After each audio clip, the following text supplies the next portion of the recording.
जय श्री राम दोस्तों, स्वागत है आपका श्री रामचरितमानस कथा में। पिछले भाग में हमने देखा कि जनकपुरी की वाटिका में कैसे भगवान श्री राम और माता जानकी का मिलन हुआ। उसके बाद माता जानकी ने जाके गौरी माता का आशीर्वाद लिया, उनकी पूजा की और फिर अपने घर की तरफ चल पड़ी। आज की कथा में हम देखेंगे कि अब माता जानकी घर जाके क्या कर रही हैं और इधर भगवान राम भी अपने गुरु विश्वामित्र के पास जाकर के क्या आगे की कथा कर रहे हैं। वो शुरू करते हैं आज की कथा।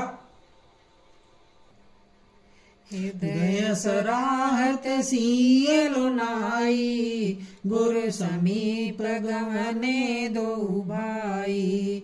राम कहा सब कौशिक पाही, सरल सुभाव छुअत छल नाही।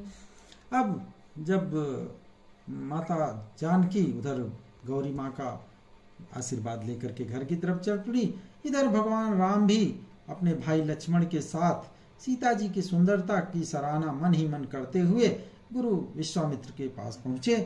वहां जाकर के भगवान राम ने सब कुछ गुरु विश्वामित्र जी को बता दिया, क्योंकि उनका सरल स्वभाव है, उनका छल तो उनके हृदय में जरा सा कहीं छू भी नहीं गया है। सुमन पाई मुनि पूजा कीनी, पुनि असीस दूं भाई निदीनी। सुफल मनोरथ हो तुम्हारे, राम लखन सुनि भये सुखारे। फिर जो राम लक्ष्मण वाटिका से फूल ले आए थे वो मुनि विश्वामित्र ने उसे पाया तो फिर उसके बाद पूजा अपना शुरू कर दिया और दोनों भाइयों को आशीर्वाद दिया कि तुम्हारी सारी इच्छाएं पूर्ण हो। ये सुनकर के राम लक्ष्मण दोनों भाई अत्यंत खुश हो गए। करि भोजन मुनि बर विज्ञानी, लगे कहन कछु कथा पुरानी। विगत दिवस गुरु आय सुपाई, संध्या करन चले दो भाई। इसके बाद श्रेष्ठ विज्ञानी मुनि विश्वामित्र जी भोजन करके कुछ पुरानी पुरानी कहानियां कथाएं कहने लगे और ऐसा करते करते दिन बीत गया और फिर दिन जब समाप्त हुआ तो गुरु की आज्ञा पाकर दोनों भाई संध्या करने चल पड़े। संध्या का जो नित्य कर्म होता है वो करने के लिए चल पड़े। प्राची दिशि सुहावा, सिय मुख सरिस देखि सुख पावा। बहुरी विचारु कीने मन माही, सिय बदन समहिम कर नाही। और फिर पूर्व दिशा में सुंदर चंद्रमा उदय हो गए। श्री रामचंद्र जी ने उसे सीता के मुख के समान देख करके बड़ा आनंद पाया। सीता जी उनके मन में अभी भी बसी हुई थी, क्योंकि वाटिका में मिल के आए थे तो चंद्रमा भी उनको सीता जी के मुख के समान ही लग रहा था। फिर मन में उन्होंने विचार किया कि ये चंद्रमा तो सीता जी के मुख के समान बिल्कुल नहीं है, बहुत कम है उससे। जन्म सिंधु पुनि बंधु बिसु, दिन मलिन सकलंक। सिय मुख समता पाव किमी, चंदु बापुरो रंग। खारे समुद्र में तो इसका जन्म हुआ है।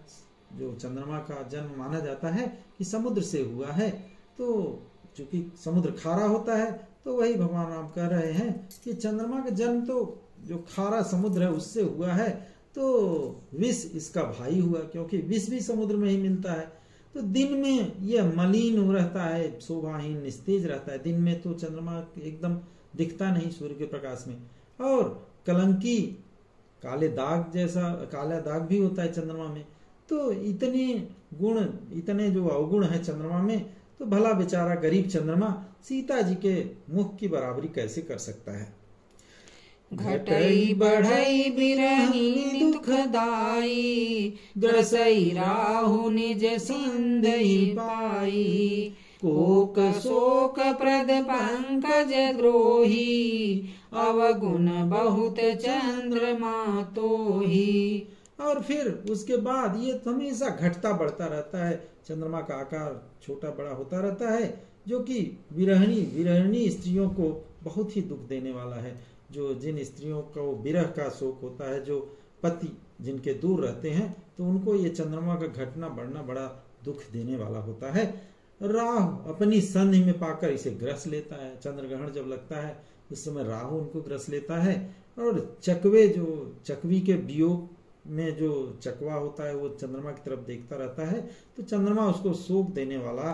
और कमल का भी बैरी होता है, क्योंकि कमल जो है रात में मुरझा जाता है, तो चंद्रमा जैसे ही होता है आता है वैसे कमल मुरझा जाता है, तो इसके लिए ये कमल का भी दुश्मन होता है। तो हे चंद्रमा, भगवान राम कहते हैं तुझ में बहुत से अवगुण हैं, ये सीता जी के बराबरी आप नहीं कर सकते। वैदेही मुख पट तर दीने, होई दोषु बड़ अनुचित कीने, सिय मुख छवि विदु ब्याज बखानी, गुर पही चले निशा बड़ी जानी। अब इतने अवगुण हैं, तो फिर माता जानकी सीता जी के मुख से तुम्हारी उपमा देने में बड़ा गलत होगा। भगवान राम कहते हैं कि मैं सीता जी के मुख का आपसे तुलना नहीं कर सकता, चंद्रमा से तुलना नहीं कर सकता। इस प्रकार चंद्रमा के बहाने वो सीता जी के मुख की सुंदरता का वर्णन कर रहे हैं। और ऐसा करते करते काफी रात हो गई, तो फिर तुरंत वो फटाफट दोनों लोग गुरु जी के पास चल पड़े। करि मुनि चरण सरोज प्रणामा, आय सुपाई कीन विश्रामा, विगत निसार गुनायक जागे, बंधु बिलो की कहन यस लागे। फिर गुरु जी के पास गए और उनके चरण कमलों में प्रणाम किया, और फिर उनकी आज्ञा पाकर के विश्राम किए।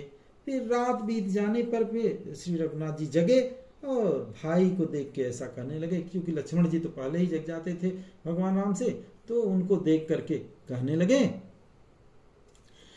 उयऊ अरुण अवलोकन ताता, पंकज कोक लोक सुख दाता, बोले लखनु जोरी जुग पानी, प्रभु प्रभाव सूचक मृदुबानी। लक्ष्मण जी से बोले, राम हे तात देखो, कमल चक्रवार और समस्त संसार को सुख देने वाला अरुणोदय, एक सूर्योदय हुआ है। और लक्ष्मण जी दोनों हाथ जोड़ करके प्रभु के प्रभाव को सूचित करने वाली कोमल वाणी में बोले, अरुणोदय सकुचे कुमुद, उड़गन ज्योति मलिन, जिमि तुम्हारे आगमन सुनी, भये नृपति बलहीन। जो अरुणोदय हुआ अर्थात सूर्योदय हुआ है, तो कुमुदनी सकुचा गई, कुमुदनी मुरझा जाती है सूर्योदय पे, और तारागणों का प्रकाश भी फीका पड़ गया है। जिस प्रकार आपका आना सुन करके सब बलहीन हो गए हैं, ऐसा जो है भगवान राम के आने से सभी राजाओं का जो है शक्ति खत्म हो गया है। ऐसा लक्ष्मण जी दोनों हाथ जोड़ करके भगवान राम से बोले। नृप सब नखत करही उजियारी, टारि न सकहि चाप तम भारी, कमल कोक मधुकर खगनाना, हर से सकल निसाय अवसाना। सब जो राजा रूपी तारे जो सब धनुष यज्ञ में भाग लेने आए हैं, धनुष तोड़ने के लिए, सीता जी से विवाह करने के लिए, उनके बारे में बता रहे हैं लक्ष्मण जी कि सभी राजा रूपी जो ये तारे हैं वो सब सूर्य के आते ही एकदम मलिन हो गए हैं। उसी तरह से भगवान राम के आने से सारे राजा एकदम मलिन हो गए हैं, उनका मुख कुमला गया है, उनके शक्ति के आगे उनका ताकत एकदम बलहीन हो गए हैं। पर वे धनुष रूपी महान अंधकार को हटा नहीं सकते। और रात्रि का अंत होने से जैसे कमल, चकवे, भंवरे और नाना प्रकार के पक्षी हर्षित हो रहे हैं, वैसे ही ये अरुणोदय है, सूर्योदय है, ऐसा लक्ष्मण जी ने भगवान राम से कहा। ऐसे ही प्रभु सब भगत तुम्हारे, होई हैं टूटे धनुष तुम्हारे, उयऊ भानु बिनु श्रम तम नासा दुर्ले नखत जग तेजु प्रकाशा।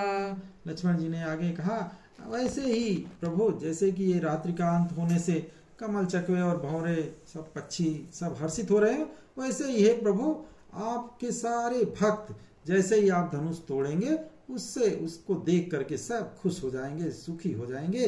सूर्य उदय हुआ तो बिना परिश्रम के ही अंधकार नष्ट हो गया। इसी तरह से आप जब पहुंचेंगे तो धनुष भी इसी तरह टूट जाएगा। तारे छिप गए हैं, संसार में तेज का प्रकाश हो गया है। रवि निज उदय ब्याज रघुराया प्रभु प्रताप सबनि पै दिखाया। तब भुज बल महिमा उद्घाटी प्रगति धनु विघटन परिपाटी। लक्ष्मण जी आगे कहते हैं, हे रघुनाथ जी, सूर्य ने अपने उदय होने के बहाने सब राजाओं को आपका प्रताप दिखला दिया है। आपकी भुजाओं के बल की महिमा को भी उद्घाटित करने का या खोल कर दिखाने के लिए ही धनुष तोड़ने की यह सिस्टम, यह जो पद्धति है, ये प्रकट हुई है। बंधु बचन सुनी प्रभु मुस्काने होई सूच सहज पुनीत नहाने। नित्य क्रिया करी गुरु पहि आए चरण सरोज सुभग सिर नाये। ये लक्ष्मण जी की बड़ी प्रशंसा करने वाली गूढ़ रहस्यमय वाणी सुन करके भगवान राम मुस्कुरा दिए और फिर स्वभाव से ही पवित्र भगवान राम ने शौच इत्यादि से निवृत्त होकर के स्नान किया। नित्य कर्म करने के बाद वे गुरु जी के पास आए। आकर गुरु जी के सुंदर चरण कमलों में सिर नवाया। सतानंद तब जनक बुलाए कौशिक मुनि पहि तुरत पठाए।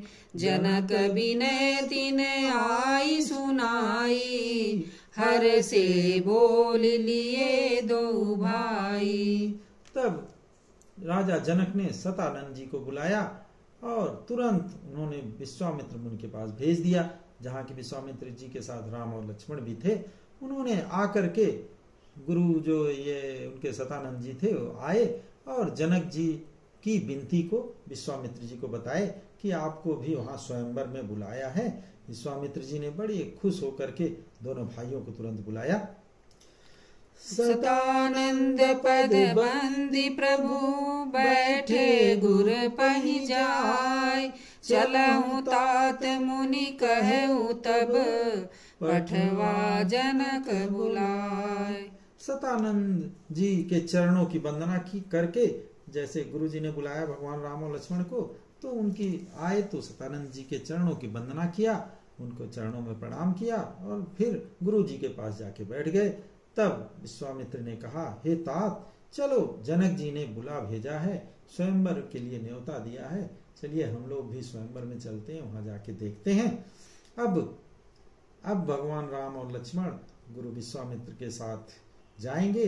अगले भाग में हम देखेंगे कि वहां जाकर के धनुष यज्ञ में क्या क्या घटनाएं हुई हैं, कैसे धनुष यज्ञ टूटा, क्या हुआ, क्या ये सब सारी कथा हम अगले भाग में कहेंगे। आज के लिए बस इतना ही।